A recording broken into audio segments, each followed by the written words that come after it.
Haya, mtazamaji wetu Lutfia kutoka Kilwa anasema swali langu ni hivi, inaswihi kwenda kwa mganga kuchukua dawa ili upate ujauzito?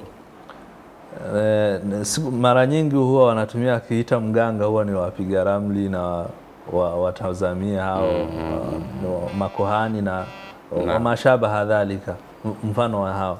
Haifai, sio tu kwenda kuchukua dawa, haifai hata kukaribia pale, sababu zimekuja naso mbili ambazo imoja inasema mwenye kumwendea bila ya kuainisha ameenda kufanya nini, kumwendea tu umechukua hujachukua, umekufuru yaliyoteremshwa kwa Mtume Muhammad.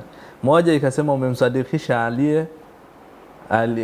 umemsadikisha huyo kohani.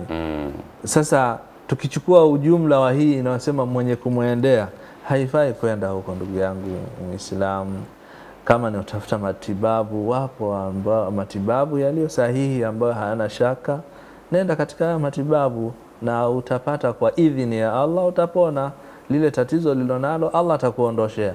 Na wakurejea katika matibabu wa kwanza ni Allah tabaraka wa taala. Sehemu zingine tafuta sababu zilizokuwa salama na zilizokuwa sahihi na zinazoruhusiwa kisheria, kwa sababu kila ugonjwa Allah tabaraka wa taala kupitia kinywa cha Mtume sallallahu alaihi wasallam anasema Allahu anzala da likulli dawa, kila maradhi yana dawa.